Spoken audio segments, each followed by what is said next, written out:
نئے سال نیا سال، نئے سال میں کوئی نئی چیز نہیں، وہی جنوری آ گیا جو کہ پچھلے سال آیا تھا، وہی فروری آئے گا جو پچھلے سال تھا، وہی مارچ آئے گا جو پچھلے سال تھا، وہی سردی ہے جو پچھلے سال تھی۔ کچھ بھی نہیں بدلتا، صرف ہندسہ بدلتا ہے، باقی سال میں تو نئی کوئی بھی چیز نہیں ہے۔ موسم بھی وہی ہیں، دن رات بھی وہی ہیں، بارش آندھیاں بھی وہی ہیں، دریاؤں کی روانی، ہمارے تو دریا خشک ہو گئے، وہی پہاڑوں پہ برف ہے، وہی آبشاریں ہیں، وہی چشمے ہیں، وہی پرندوں کی ڈاریں ہیں، وہی رات کا اندھیرا ہے، وہی دن کا اجالا ہے، وہی صبح و شام ہے، وہی کہیں رونا ہے، کہیں ہنسنا ہے، کہیں دکھ ہے، کہیں سکھ ہے، کہیں ظالم ہے، کہیں مظلوم ہے، کہیں بدکار ہے، کہیں نیکوکار ہے، کہیں دھوکے باز ہے، کہیں دیانتدار ہے۔ ہر چیز تو اسی طرح چل رہی تھی، تبدیلی کیا ہوئی؟ اور کتنے پاگل پن کی بات ہے کہ خوشی منائی جاتی ہے۔ خوشی منانے کی بات تو نہیں ہے، یہ تو 1 سال کم ہو گیا میری زندگی میں سے، میں اپنی قبر کے 1 سال اور قریب چلا گیا، تو بدلا تو کچھ بھی نہیں۔ یہ جنوری شروع ہو گیا ہے، پھر فروری آ جائے گا، پھر چلتے چلتے پھر دسمبر آ جائے گا، پھر ایسے موسم گم ہو جائے گا، اور ہماری زندگی کا 1 سال اور گھٹ جائے گا۔ کچھ چیزیں یاد رہ جاتی ہیں، حادثات، واقعات، باقی آدمی سب کچھ بھلا دیتا ہے۔ اتنی عمر گزار کے ماضی میں دیکھوں تو کچھ یاد ہے، اکثر بھول گیا ہے۔ البتہ پچھلے سال کا جو میرے بیٹے کی وفات کا حادثہ ہے، وہ شاید مجھے موت ہی بلائے گی، اس سے پہلے تو بھولنے کا کوئی شکل نظر نہیں آتی۔ اس کا وقت تھا، وہ چلا گیا، تو 2023 تو میری زندگی میں ہمیشہ ہی مجھے دکھ دیتا رہے جب تک میری زندگی باقی ہے۔ تو وقت ایک بہت بڑی دولت ہے۔ جن جن چیزوں سے وقت پیدا ہوتا ہے، اللہ نے سب کی قسم اٹھائی ہے۔ ہر وہ چیز جو وقت کے بننے میں استعمال ہو رہی ہے، اللہ اس کی قسم اٹھا رہا ہے، یہ بتانے کے لیے کہ یہ جو سانس ہے نا، اب یہ کبھی واپس نہیں آئے گا۔ گئی دولت واپس آ جاتی ہے، گئی صحت واپس آ جاتی ہے، گری عمارت دوبارہ بن جاتی ہے، لیکن یہ جو سانس وقت نے لیا ہے واپس نہیں آ سکتا ہے۔ دن اور رات کتنے بڑے ڈاکو ہیں کہ علل اعلان ہماری زندگی کو کھاتے جا رہے ہیں، کھاتے جا رہے ہیں، کھاتے جا رہے ہیں۔ کوئی ہمارے 100 روپے جیب سے نکالے تو ہم کہتے ہو یہاں جمعے میں آ جاتے ہیں جیب کترے، وہ موبائل نکالتے ہیں، اور جو میرا موبائل نکل گیا، ذرا ہوشیار بھی رہنا، پتہ نہیں آئے نہ بیٹھے ہوئے تو وہ میرا موبائل نکل۔ لیکن یہ سانس، ایک لمحہ جو نکلا ہے، اسے تم واپس نہیں لا سکتے۔ سورج چاند کی گردش الٹی نہیں ہو سکتی۔ تو اس کی اہمیت بتانے کے لیے اللہ تعالیٰ نے ان ساری چیزوں کی قسم اٹھائی، والشمس وضحاها والقمر اذا تلاها والنهار اذا جلاها واللیل اذا یغشاها والسماء وما بناها والارض وما طحاها ونفس وما سواها۔ 7 چیزوں کی اکٹھی قسم اٹھائی ہے اللہ تعالیٰ نے۔ سورج کی قسم، چاند کی قسم، دن کی قسم، رات کی قسم، آسمان کی قسم، زمین کی قسم، اور اے انسان تیری جان کی قسم کہ وقت نے تجھے گھیرا ہوا ہے اور تجھے کھینچ رہا ہے، کھینچ رہا ہے، کھینچ رہا ہے۔ ہر ٹک ٹک ٹک یہ کلہاڑے کی طرح میری زندگی کے درخت کو کاٹ رہی ہے، کاٹ رہی ہے، کاٹ رہی ہے، کاٹ رہی ہے، اور پتہ بھی نہیں چلتا، اور کسی کا کچھ پتہ نہیں کب اس کا وقت ختم ہو جائے۔ میں اپنے بارے میں تو سوچتا تھا کہ 70 سال کا ہو گیا ہوں، تو اب میری زندگی مطلب جامن دا ویلا نیڑے ہی ہے، لیکن وہ عاصم پہ وقت آ گیا جو 36 سال کا نوجوان اور اتنا صحت مند کہ 30 کلومیٹر مسلسل دوڑنے کی طاقت تھی اس کے اندر، 30 کلومیٹر ایک سانس میں دوڑتا تھا، اور خانپور ڈیم کو 1 گو میں اس نے کراس کیا اور آر پار کیا۔ اس کے اوپر موت کا حکم آ گیا تو کچھ پتہ نہیں ہے، مریض سسک رہا ہے یا اللہ موت دے دے، اور جوان مانگ رہا ہے یا اللہ زندگی دے دے، اس پہ موت آ جاتی ہے۔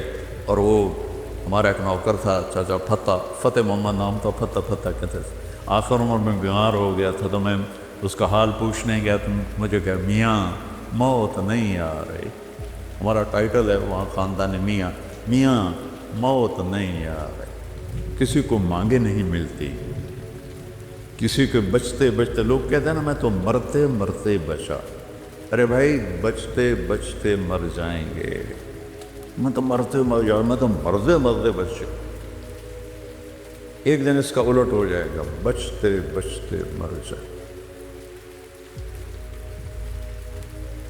وقت قیمتی چیز ہے، اور یہ قیمتی بنتا ہے اس میں کچھ بھرنے سے، اور جو بھر دو گے نکال نہیں سکو گے۔ وقت کے برتن میں جو بھرو گے، وہ بوتلوں میں یہ سیرپ مشینوں ہیں ایسے کر ڈال رہی ہوتی ہے نا، ایسے بوتل آتی ہے، اس میں اوپر سے وہ مشین اس کے اندر سیرپ ڈالتی ہے، وہ آگے چلی جاتی ہے، کبھی کوئی بوتل مس ہو جاتی ہے تو خالی آگے نکل جاتی ہے، اس کے اوپر کھڑا ہوا جو ہے کام کرنے والا، وہ اس کو اٹھا کے دوبارہ پیچھے رکھ دے تو پھر بھر جاتی ہے۔ لیکن یہاں یہ نہیں ہو سکتا کہ میری یہ گھڑی خالی چلی گئی، کچھ بھی نہ کیا، یا موبائل سے ہی کھیلتا رہا۔ کتنے نوجوان کیا بوڑھے کیا موبائل سے کھیل کھیل اپنی زندگی برباد کر رہے ہیں، گیموں میں زندگی برباد کر رہے ہیں، چیٹنگ میں زندگی برباد کر رہے ہیں۔ وقت ایک قیمتی چیز ہے۔ یہ سال مہینے تو ہم نے بنائے ہیں، اللہ نے کہا تھا تعلموا عدد السنین والحساب، مہینے سال تم خود بنا لینا، میں تمہیں وقت کھلا دے رہا ہوں جب تک تمہاری زندگی ہے۔ 17 ہجری میں حضرت عمر رضی اللہ تعالیٰ عنہ کی حکومت تھی، ابو موسیٰ اشعری رضی اللہ تعالیٰ عنہ یہ گورنر تھے بصرہ کے، تو انہوں نے خط لکھا کہ امیر المومنین آپ کے خط آتے ہیں، نہ پتہ ہوتا ہے یہ کب نافذ ہونا ہے اور نہ پتہ ہوتا ہے یہ کب ختم ہونا ہے، تو ارخ لنا، تو ہمارے لیے کوئی کیلنڈر بنائیے۔ تو حکومت بہت پھیل چکی تھی، 22 لاکھ مربع میل میں حکومت پھیل چکی تھی، تو حضرت عمر کو یہ بات بڑی پسند آئی تو انہوں نے سب کو جمع کیا، فرمایا بھائی ابو موسیٰ کا خط آیا ہے تو ہمیں اپنا کوئی کیلنڈر بنانا چاہیے۔ سب نے کہا بالکل صحیح ہے، تو فرمایا کہاں سے شروع کریں؟ تو ایک رائے آئی میلاد النبی سے شروع کریں، ولادت نبی سے شروع کریں۔ ایک رائے آئی غزوہ بدر سے شروع کریں، ایک رائے آئی فتح مکہ سے شروع کریں۔ آپ نے حضرت علی سے پوچھا تمہاری کیا رائے ہے؟ کہا ہجرت سے شروع کریں کہ ہجرت سے اسلام زندہ ہوا، آپ کی ہجرت ہوئی تو اسلام کے دروازے کھلے۔ تو عمر رضی اللہ تعالیٰ عنہ کو یہ رائے سب سے زیادہ پسند آئی، اور یہ طے پایا کہ بھئی ہم ہجرت نبی سے اپنے سال کو شروع کریں گے۔ تو محرم سے ہجرت کی ابتدا ہو گئی۔ تو آپ نے فرمایا چونکہ ہجرت کی ابتدا تو محرم سے ہے، ہمارے نبی نے ہجرت کی سفر میں جا کر 27 سفر، تو ہم ہجری شروع کریں گے وہاں سے، اور سال شروع کریں گے محرم سے، کہ محرم سے ہجرت کی ابتدا ہوئی تھی، اور حاجی حج کر کے واپس جاتے ہیں تو محرم پہلا مہینہ بنتا ہے، تو لہٰذا ہمارا جو سال بنا وہ بنا محرم سے شروع ہوگا، اور اس کی جو سال کی جو انتہا ہے، ابتدا وہ ہجری سے ہوگی۔ اور صحابہ اجازت لے رہے تھے، جا رہے تھے، ابوبکر صدیق نے اجازت مانگی تو آپ نے انکار کر دیا، تو کہا یا رسول اللہ میں آپ کے ساتھ جاؤں گا؟ آپ نے کہا ہاں۔ حضرت عمر رضی اللہ عنہ نے اجازت مانگی، آپ نے دے دی، تو حضرت عمر رضی اللہ تعالیٰ عنہ نے زرہ پہنی، تلوار سجائی اور بیت اللہ کا طواف کیا، اور جہاں سارے قریشی بیٹھے تھے وہاں کے کھڑے ہو گئے، کہا بھائی جو یہ چاہتا ہو کہ اس کی بیگم بیوہ ہو جائے، بچے یتیم ہو جائیں، تو یہ میں مکہ چھوڑ کے جا رہا ہوں، جس مائی کے لال میں طاقت آئے اور مجھے روک کے دکھائے۔ ایک بھی نہیں اٹھا، ایک بھی نہیں اٹھا، سارے سہم گئے، دبک گئے۔ میرے نبی سے زیادہ دلیر تھے حضرت عمر، آپ چھپتے گئے۔ حضرت عمر کا فعل سنت نہیں بننا تھا، میرے نبی کا فعل سنت بننا تھا۔ کمزوری کے وقت میں کیا کرنا ہے ہمیں طریقہ سکھانے کے، ورنہ جبریل ایسے براق پہ بٹھاتے اور جا کے مدینے اتار دیتے۔ امت کو سبق دینا تھا، جب تم کمزور ہو تو پھر اس وقت تم نعرے بازی نہ کرو، اپنی طاقت کو حاصل کرو۔ نعروں سے بھی کبھی کوئی قوم فتح ہوتی، اور بد دعاؤں سے بھی کبھی کوئی قوم برباد ہوتی، ہمارے جیسوں کی بد دعائیں۔ تو اپنی اصلاح کمزوری کے وقت میں وہ کرو جو میرے نبی نے کر کے دکھائے، کمزوری کے وقت میں وہ نہ کرو جو بدر میں انہوں نے کر کے دکھایا۔ اس وقت سارا باطل ہم پر چھایا ہو، ہمیں تو ایک جہاز کا پرزہ بھی بنانا نہیں آتا، تو وہ کتنے بے وقوف ہوں گے جو کہیں ہم کو ذرا پرزہ دے گا جو توڑو تے بم سٹنا ہے۔ کیا خیال ہے دیں گے وہ؟ جب تک ہم اپنے وسائل پہ، جب تک ہم اپنے علم میں، دیکھو چائنا والوں نے جا کے انگلینڈ میں علم نہیں سیکھا، امریکہ میں علم نہیں سیکھا۔ ہمارا ہر محکمہ، چاہے وہ فوج ہو چاہے وہ سول ہو، امریکہ جا رہے ہیں، انگلینڈ جا رہے ہیں سیکھنے کے لیے۔ ارے دشمن بھی کبھی سکھائے گا کچھ؟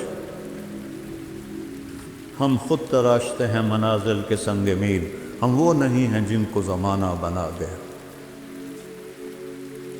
جاپان نے کوئی جا کے انگریزی سیکھی تھی، چائنا نے انگریزی سیکھی تھی۔ انگریزی سیکھنا کوئی منع نہیں ہے، ایک زبان ہے، سیکھو، لیکن اس کو بڑائی اور عزت کا معیار بنا لینا کیا ظلم و ستم ہے یارو۔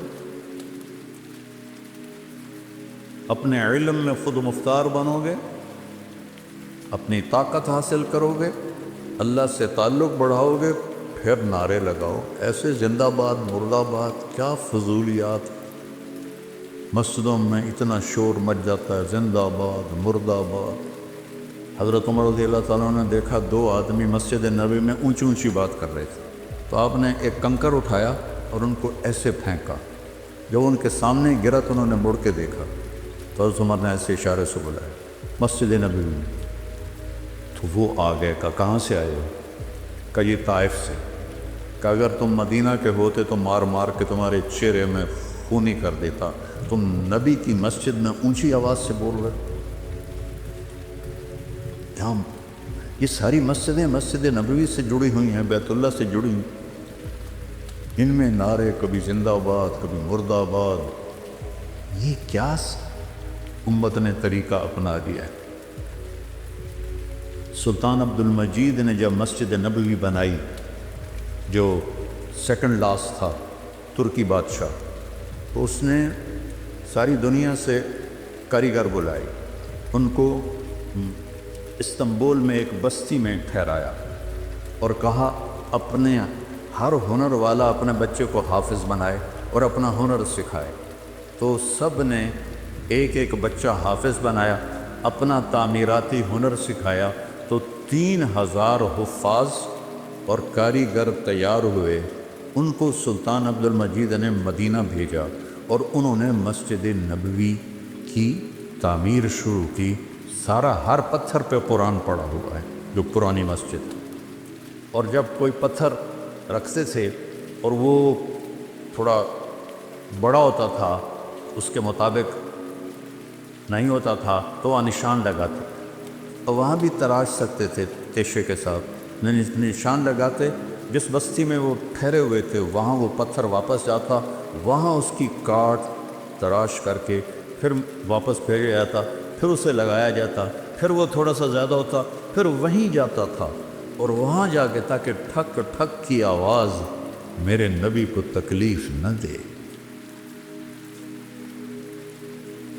میرے نبی تو اپنی قبر میں زندہ ہے تاکہ ان کو تکلیف نہ ہو، تو پھر اس کو واپس لا کے پھر جوڑا جاتا تھا۔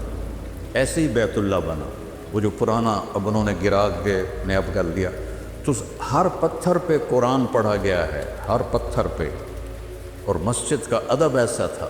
پھر اس کے بعد یہ نئی مسجد، ہر سال میں جاتا تھا، میں دیکھتا تھا وہ کاریگر سگریٹ پی رہے ہوتے تھے، دھواں اڑا رہے ہوتے تھے، وہ ساتھ تعمیر کر رہے ہوتے تھے۔ نہ وہ عشق میں رہیں گرمیاں، نہ وہ حسن میں رہیں شوخیاں، نہ وہ غزنوی میں تڑپ رہی، نہ وہ خم ہے زلف ایاز میں۔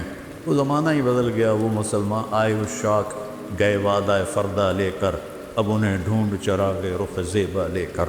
تو ہمیں قمری سال دیا گیا، اس کی وجہ مجھے سمجھ آئی 2014 میں جب میں ناروے گیا، اور ناروے میں ہے اینڈ آف دا ورلڈ، شمال میں and of the world Norway میں ہے۔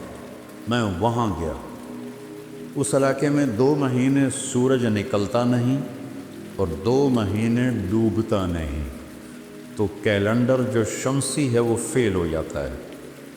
رات ہے لیکن سورج نکلا ہوا پتہ نہیں دن ہے یا رات، دن ہے سورج نکلا ہوا پتہ نہیں دن ہے یا رات ہے۔ تو کئی علاقے ہیں ایسے اوپر شمال میں جہاں سورج کا کیلنڈر فیل ہو جاتا ہے۔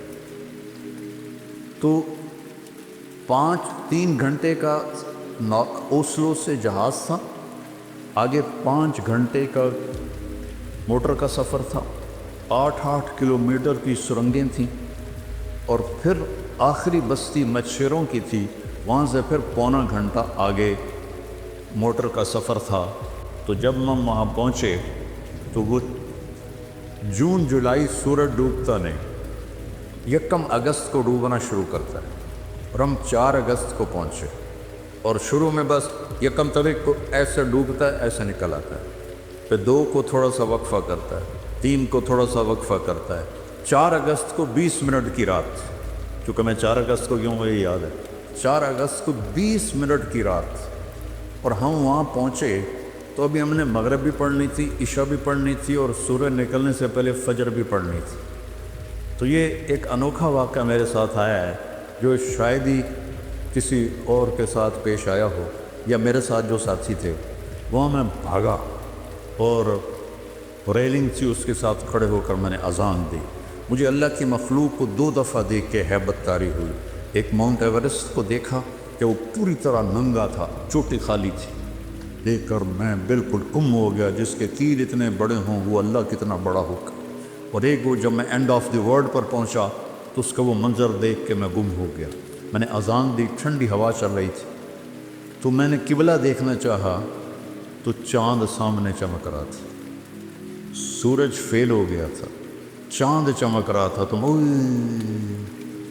آج سمجھ میں آیا کہ اللہ نے ہمیں چاند کا کیلنڈر کیوں دیا ہے، کہ میرا نبی سارے زمانے کا نبی ہے۔ جہاں سورج نہیں نکلتا اور جہاں سورج کئی مہینے نہیں ڈوبتا، اگر وہاں کوئی مسلمان ہیں تو دن رات کا حساب کیسے لگائیں گے؟ چاند کو دیکھ کر۔ میں نے چاند دیکھا، واہ واہ، ابھی رات کھڑی ہے، تو وہ قبلہ فٹ کیا، مغرب کی نماز پڑھی۔ مغرب عشاء اکٹھے پڑھنا تو مسافر کے لیے جائز ہے باقی ائمہ کے نزدیک۔ تو پہلے مغرب پڑھی، پھر عشاء پڑھی، پھر ساتھ ہی میں نے فجر کی اذان دی۔ ہاں عشاء پڑھی، ایک وطر پڑھنا بھی سنت ہے، تو میں نے کہا بھائی آج ہکو وطر پڑھو کدیں فرض نہ نکل جاوے، تو ایک وطر پڑھا، پھر میں نے فجر کی اذان دی، ٹک ٹک ٹک ٹک 2 سنتیں پڑھیں، پھر والعصر انا اعطینا سے میں نے فرض نماز پڑھائی، اور بیٹھے تھے کہ سورج آ کے السلام علیکم۔ تو وہاں جا کے مجھے یہ بات سمجھ میں آئی کہ اللہ نے ہمیں چاند کا کیلنڈر کیوں دیا ہے۔ یہ کہیں بھی ناکام نہیں ہوتا، کہیں فلاپ نہیں ہوتا۔ سورج کا کیلنڈر کتنی جگہیں ہیں دنیا میں جہاں فلاپ ہو جاتا ہے، ناکام ہو جاتا ہے۔ تو یہ ہمارے نبی کی عالمی نبوت کی ایک دلیل چاند کا نظام شمسی بھی ہے۔ تو بھائیو، میں بہت ساری باتیں وقت کے متعلق بتا گیا، کہنا تو یہ تھا کہ ہند سا بدلا ہے تو اپنے آپ کو بھی بدلیں، توبہ کریں اپنے رب کی بارگاہ میں اور گناہوں سے توبہ کریں۔ پتہ نہیں کب عاصم کی طرح کس کو موت اٹھا کے لے جائے، تو نہ جانے بلا لے پیا کس گھڑی، تو کیا کیا کرے گی کھڑی دن کے دن، نہ جانے بلا لے پیا کس گھڑی، پتہ نہیں کب موت کا ڈنکا بج جائے۔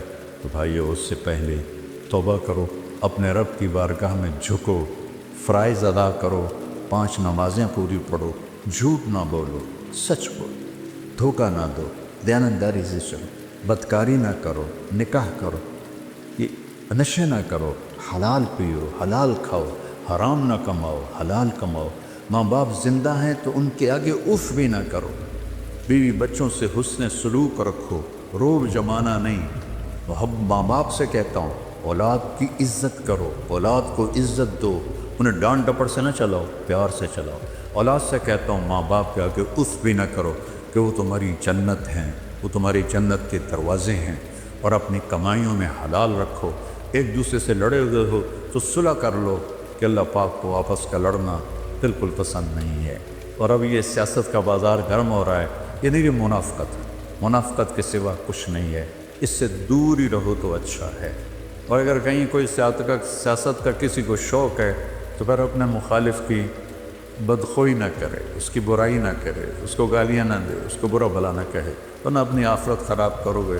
یہ ایم این اے ٹکے ٹکے بک رہے ہیں تو ان کی کیا حیثیت؟ آج کل کے وزیروں کو کون پوچھا؟ وزیر اعظم کو کوئی نہیں پوچھتا، تو وزیروں کو کس نے پوچھنا؟ جب میں لاہور پڑھتا تھا تو مغربی پاکستان ہوتا تھا ایک صوبہ، اور اس کا گورنر تھا امیر محمد خان اکیلا، اور پورے مغربی پاکستان کے 11 وزیر،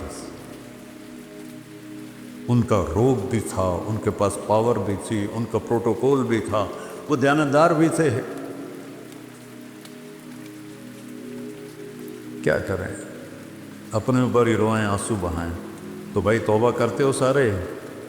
کہو میرے ساتھ یا اللہ میری توبہ، پھر کہو یا اللہ میری توبہ، پھر کہو یا اللہ میری توبہ۔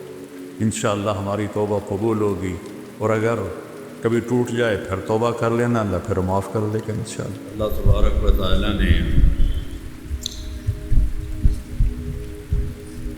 ہمیں وقت کی پابندیوں میں جکڑا ہوا۔ والذی جعل الشمس ضیاء والقمر نورا وقدرہ منازل لتعلموا عدد السنین والحساب وکل شیء فصلناہ تفصیلا۔ اللہ تبارک و تعالیٰ فرماتے ہیں کہ میں نے سورج اور چاند کو بنایا اور چاند کی منزلیں طے کی تاکہ تم سال اور مہینوں کا حساب لگا سکو اور اوقات کو تقسیم کر سکو۔ تو ہر زمانے میں وقت کے لیے ایک حساب بنتا رہا۔ حضرت عیسیٰ علیہ السلام سے پہلے رومن کیلنڈر ہوتا تھا جو 21 مارچ سے شروع ہوتا تھا، نیا سال 21 مارچ تو اس کے بعد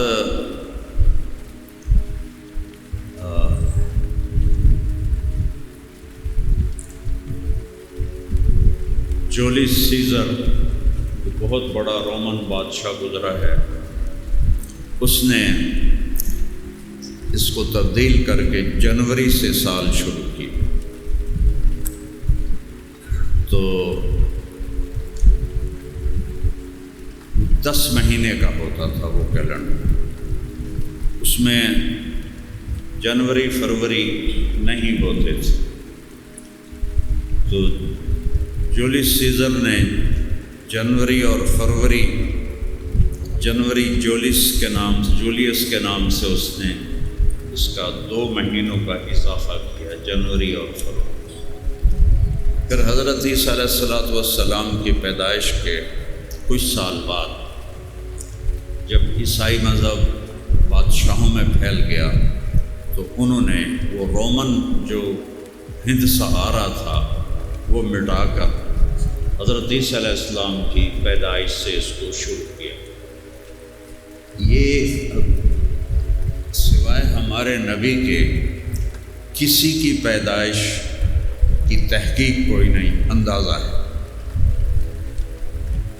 تو اس کے مطابق انہوں نے عیسوی کا سال شروع کیا۔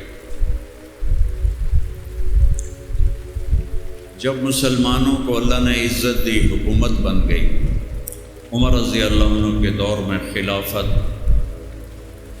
22 لاکھ مربع میل میں پھیل گئی۔ ابو موسیٰ اشعری رضی اللہ تعالیٰ عنہ بصرہ کے گورنر تھے، انہوں نے حضرت عمر کو خط لکھا 17 ہجری میں کہ آپ کے خطوط آتے ہیں، احکام آتے ہیں، پتہ نہیں ہوتا بھائی کداں شروع کرنا ہے تو کداں ختم کرنا ہے، تو ارخنا کوئی ہمارے لیے تاریخ کا نظام بناؤ، کیلنڈر، آج کی زبان میں کیلنڈر بناؤ۔ تو حضرت عمر نے صحابہ کو جمع کیا اور سب سے رائے لی کہ ہمارا سال وہ اور سال کا کیلنڈر وہ کیسے بنایا جائے۔ تو بعض کی رائے تھی کہ اللہ کے نبی کے پیدائش کے دن 12 ربیع الاول سے بنایا جائے، بعض نے کہا فتح بدر سے بنایا جائے 17 رمضان، بعض نے کہا کہ فتح مکہ سے بنایا جائے کہ اس میں اسلام کو شہرت، اسلام کو حکومت ملی مضبوط پائیدار، تو فتح مکہ سے بنایا جائے۔ تو حضرت علی رضی اللہ تعالیٰ عنہ نے فرمایا کہ ہجرت سے بنایا جائے، ہجری سے بنایا جائے، کیونکہ اسلام کو جو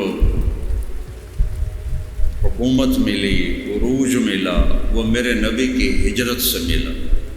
اب ہجرت دیکھنے میں تو کوئی عظیم الشان معرکہ نہیں، بدر کی طرح، خیبر کی طرح، فتح مکہ کی طرح۔ ہمارے نبی قریش مکہ سے جان بچا کر پہلے غار میں چھپے ہیں، وہاں 3 راتیں اور 2 دن گزارے ہیں، اور پھر یکم ربیع الاول کو 27 کی رات، جمعہ رات تھا، جمعے کی رات تھی، آپ اس غار میں داخل ہوئے، جمعہ ہفتہ وہاں گزارا، اور یکم ربیع الاول کو آپ وہاں سے حضرت ابوبکر صدیق کے ایک دوست تھے عبداللہ بن اریقط، جو اس وقت مسلمان نہیں تھے، ان کو رہبر بنا کر ایک انجان راستے سے مدینہ کا آپ نے سفر شروع کیا۔ وہاں سے اسلام کا جھنڈا بلند ہوتا چلا گیا۔ تو حضرت عمر کو یہ رائے بڑی پسند آئی۔ دیکھنے میں یہ ایک واقعہ ایسا تھا کہ دشمن سے بچ کر جا رہے ہیں، کوئی فتح نہیں ہے، لیکن ساری فتوحات اسی ہجرت میں تھیں، تو یہ طے ہوا کہ ہم اپنے کیلنڈر کو ہجری سے شروع کریں۔ تو آج 1445 ہجری چل رہی ہے، ہمارے نبی کا انتقال ہوا 11 ہجری میں، آپ کو انتقال کیے 1435 سال ہو چکے، اور ہجرت کو 1445 سال ہو چکے ہیں۔ 29 کا چاند ہو تو اتوار کو یکم محرم ہو جائے گی، ورنہ پیر کو ہو جائے گی، تو 1446 ہجری شروع ہو جائے گی۔ پھر یہ ہوا کہ سال کی ابتدا کہاں سے شروع کی جائے۔ اب ایک ابتدا پیچھے سے آ رہی تھی، جنوری، فروری، مارچ، اپریل۔ اب ہم اپنے سال کی ابتدا کہاں سے شروع کریں؟ پھر اس میں کئی رائے آئیں، کچھ یوم پیدائش سے، یوم وفات سے، فتح مکہ سے، غزوہ بدر سے۔ پھر حضرت علی نے فرمایا کہ محرم سے شروع کیا جائے۔ کہ محرم سے پہلے 2 مہینے ذوالقعدہ ذوالحج میں سارے عرب کا حاجی آتا ہے مکہ میں، اور ان کو واپس جاتے جاتے 1 محرم ہو جاتی ہے، تو وہ اپنے جب گھروں کو جائیں تو نیا سال لے کر جائیں۔ تو یہ رائے بھی حضرت عمر نے پسند فرمائی، اور 1 محرم سے ہمارے سال کی ابتدا۔ ہمیں اللہ نے چاند کے نظام سے کیلنڈر دیا، باقی دنیا کو سورج کے نظام سے کیلنڈر دیا۔ مجھے خیال آتا تھا کہ سانوں بھی اللہ سورج والا دے دیندا، جڑی مصیبت بمدی ہے چند ویکھن والی رویت ہلال کمیٹی اتنے پٹھانا نو ایک دن پہلے نظر آ جاتا ہے، سانوں ایک دن بعد نظر آتا ہے۔ اتنے عید پہلے ہوتی پی ہے، اتنے روزہ ہوتا ہے تو رولا ہی مک جاتا، کہ مجھے ایسے خیال آتا۔ لیکن پھر یہ مجھے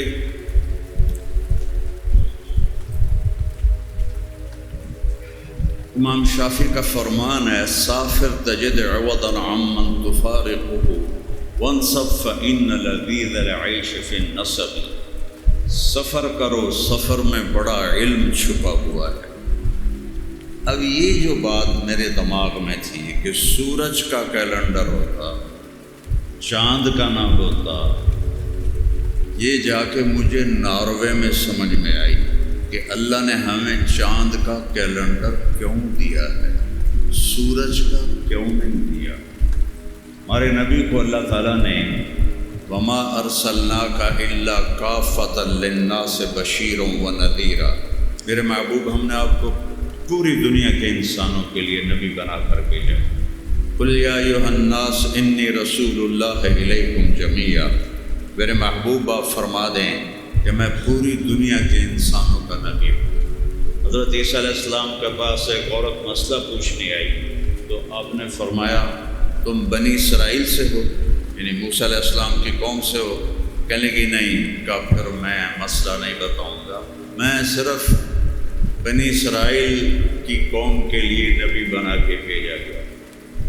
ہمارے نبی کو اللہ کہہ رہا ہے یا ایھا الناس، آپ کے زمانے سے لے کر آخری انسان قیامت تک جتنے لوگ ہیں سن لو، میں تم سب کا رسول، مجھے رسول بنا کے بھیجا گیا ہے۔ وما ارسلناک الا رحمۃ للعالمین، ہم نے آپ کو پورے عالموں کے لیے رحمت بنا کے بھیجا ہے۔ اور عالم صرف یہ نہیں ہے کہ یہ زمین ہے، چاند تارے آسمان، عرش کے نیچے سے لے کر اور اس فرش تک یہ سب عالمین ہیں۔ آپ کو آسمان والوں کے لیے بھی رحمت بنایا ہے اور زمین والوں کے لیے بھی رحمت بنایا ہے، جو آج کے دور میں ہیں ان کے لیے بھی رحمت بنایا ہے، جو آگے آئیں گے، پھر آگے آئیں گے، پھر آگے آئیں گے، پھر قیامت تک جتنے آئیں گے ان سب کے لیے آپ کو رحمت بنا کے بھیجا ہے۔ تمام جنات کے لیے آپ کو رحمت بنا کے بھیجا ہے۔ للعالمین، عالمین میں جن بھی آ گئے، ان کے بھی نر مادہ عورتیں مرد جو بھی ان کی شکل ہے وہ بھی آ گئے۔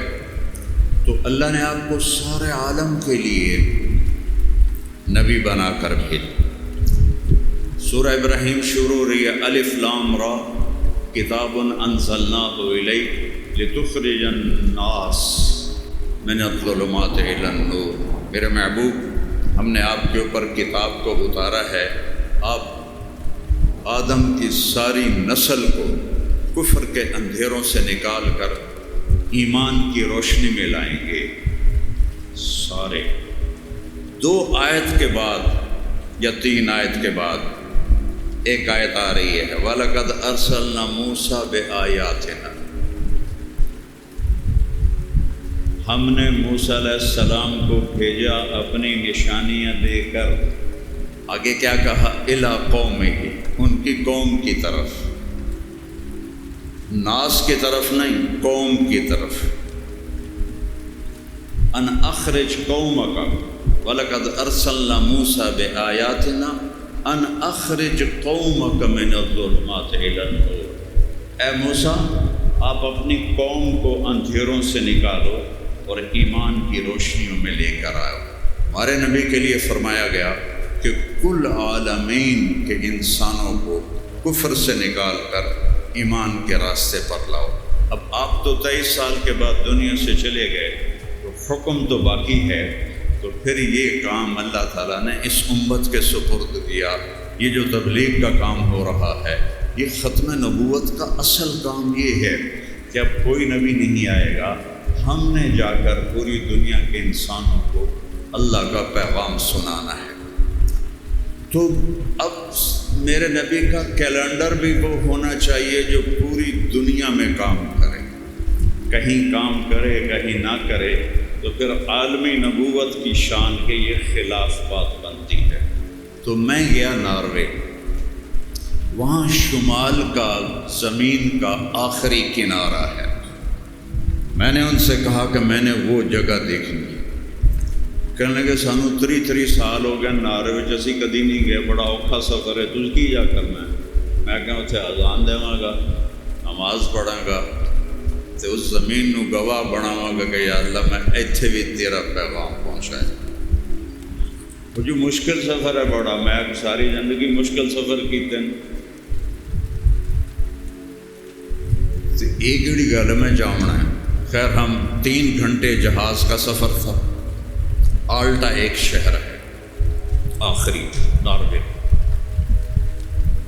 وہاں ماشاءاللہ 3000 مسلمان تھے، صومالیہ سے جو ہجرت کر کے آئے وہ وہاں آباد تھے اور تبلیغ کا کام وہ وہاں کر رہے تھے۔ آخری شہر میں تبلیغ کا کام ہو رہا تھا اور اس وقت ٹورسٹ بہت تھے، تو ٹیکسیاں نہیں ملی ایئرپورٹ سے ہمیں، تو وہ صومالیہ کے دوستوں نے ہمیں اپنی گاڑیاں دی۔ ہم 10-12 ساتھی تھے، تو ہم ان کی گاڑیوں پہ آگے چلے، تو وہ 5 گھنٹے کا سفر تھا مسلسل، صرف ایک جگہ رکے نماز کے لیے شاید، اور بس چل سو چل، اور ہر تھوڑی دیر کے بعد سرنگ آتی 5 کلومیٹر، سرنگ آتی 8 کلومیٹر، 3 کلومیٹر، سرنگیں ہی سرنگیں، پہاڑ ہی پہاڑ تھے، اور چاروں طرف پھیلے ہوئے تھے بارہ سنگے، اتنے خوبصورت۔ وہ بارہ سنگے اس سے بڑے تھے، ان کو رینڈیئر کہتے ہیں، اتنا بڑا ان کا قد، نیل گائے کے برابر ان کا قد، اور سینگ ان کے بڑے خوبصورت، اور وہ ایسے پھر رہے تھے جیسے ہمارے یہاں بکریوں کے ریوڑ پھرتے ہیں، وہ بڑے ہی خوبصورت نظر آتے تھے۔ ان کو شکار کرنا منع تھا، اس لیے وہاں بہت زیادہ تھے۔ تو اس کے بعد آخری گاؤں آتا ہے جو مچھلی پکڑنے والوں کا ہے، ماہی گیر۔ تو وہاں پہنچے تو وہاں 10 مسلمان تھے جو صومالیہ کے تھے، اور جس مسلمان نے ہمارا استقبال کیا وہ آلٹا والوں نے ان کو فون کر دیا تھا، اس کے بھی 10 دن تبلیغ میں لگے ہوئے تھے۔ تو اس طرح دنیا کے آخری گاؤں میں بھی تبلیغ کا کام اللہ تعالیٰ نے پہنچایا ہوا تھا۔ یہ اس ملک میں اگر اور کچھ بھی ہر شہر مٹ آ گئی، تباہ ہو گئی، اور اس تبلیغ کے کام سے اس ملک کو بڑی عزت اللہ نے دی ہے، بڑی خیر دی ہے کہ وہاں تک جا کر انہوں نے اللہ کا پیغام پہنچایا ہے۔ وہاں سے ہم چلے تو وہاں جا کر پتہ چلا کہ 2 مہینے سورج یہاں غروب نہیں ہوتا، جون جولائی، تو سورج کا کیلنڈر فیل ہو گیا۔ سورج جو 2 مہینے چل رہا ہے، ان کی پتہ رات ہے یا دن ہے، اب مغرب کی نماز پڑھنی ہے یا عشاء کی پڑھنی ہے۔ اب تو گھڑیاں آ گئیں تو آسان ہوگا، لیکن گھڑیاں کوئی نہیں، تو اب کیسے پتہ چلے؟ اور 2 مہینے سورج نکلتا نہیں،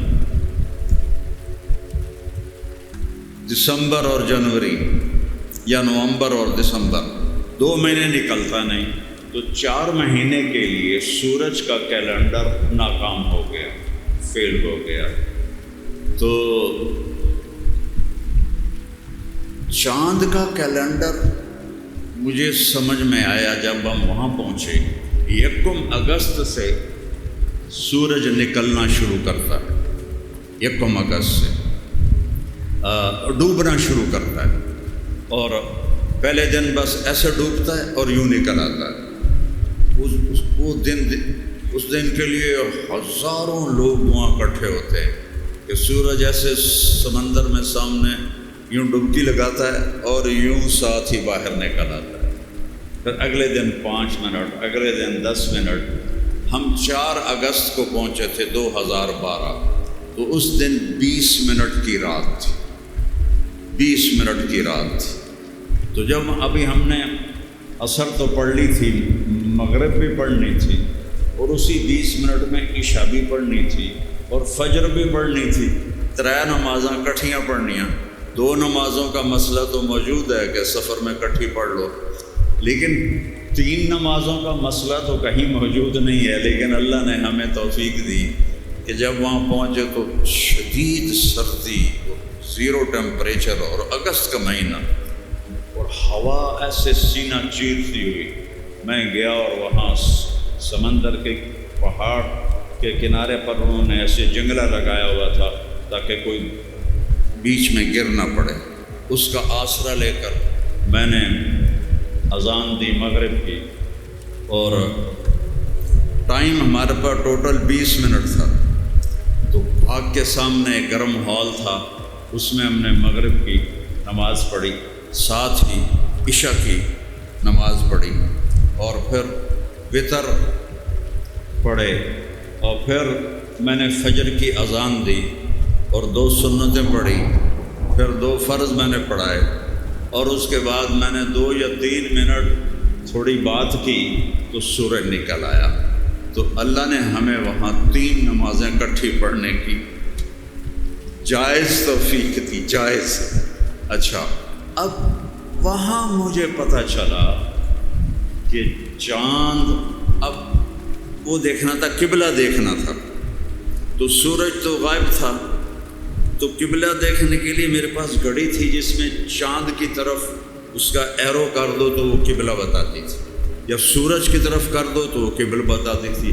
میں کہا اتنے سورج تو ہے نہیں، تو چاند کتوں ہونا ہے؟ تو میں نے ایسے آسمان پہ نگاہ دوڑائی تو چاند چمک رہا تھا، تو میں نے چاند کی طرف وہ جو تیر کا نشان ہے اس کی طرف کیا، تو اس نے مجھے قبلے کا رخ بتایا۔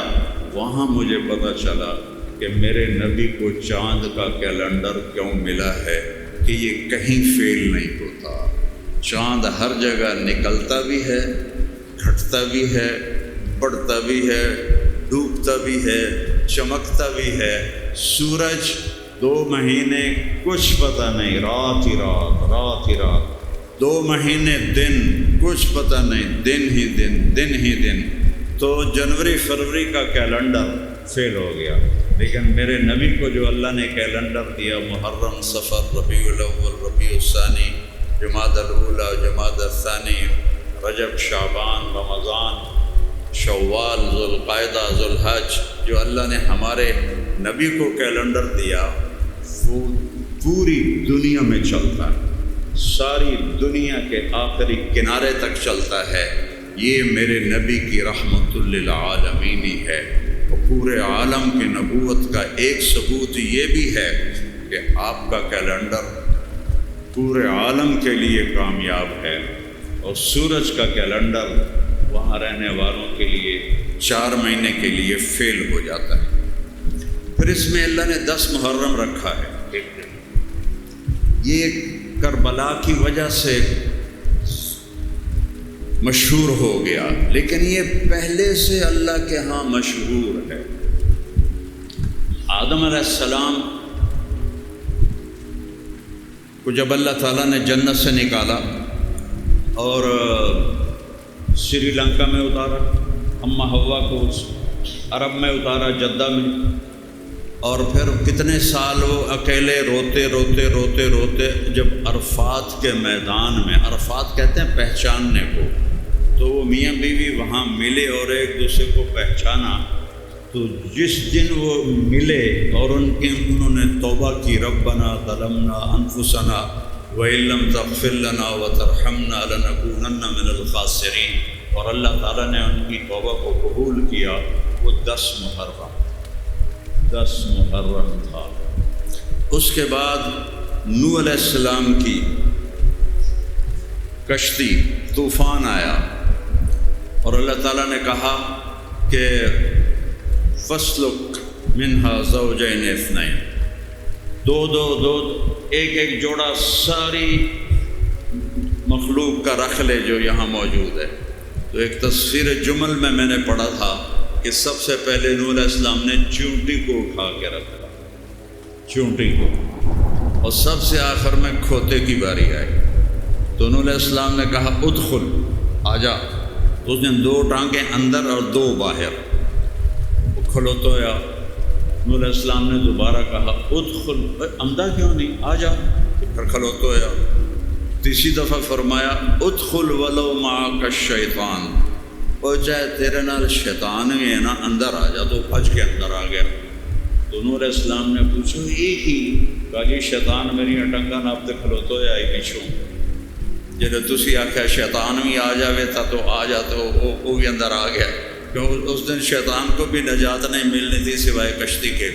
تو کہا جی آپ نے کہا آ جا، چاہے تیرے ساتھ شیطان ہو تو نامراد آیا بیٹھا۔ پھر نوح علیہ السلام کی کشتی نے حرم شریف پہنچی تو آپ نے سب سے کہا احرام میں آ جاؤ، یعنی کوئی اپنی بیوی کے پاس نہ جائے۔ اور اس کشتی نے طواف کیا، 7 چکر کاٹے، جیسے ہم سب طواف کرتے ہیں، 7 چکر کاٹے۔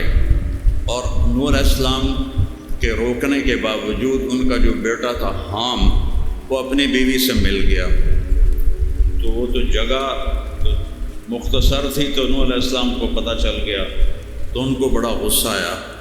انہوں نے فرمایا کہ تیری یہ جو اولاد پیدا ہوگی نا، وہ ساری زندگی غلام رہے گی۔ تو اس عمل سے پہلا حبشی بچہ پیدا ہوا۔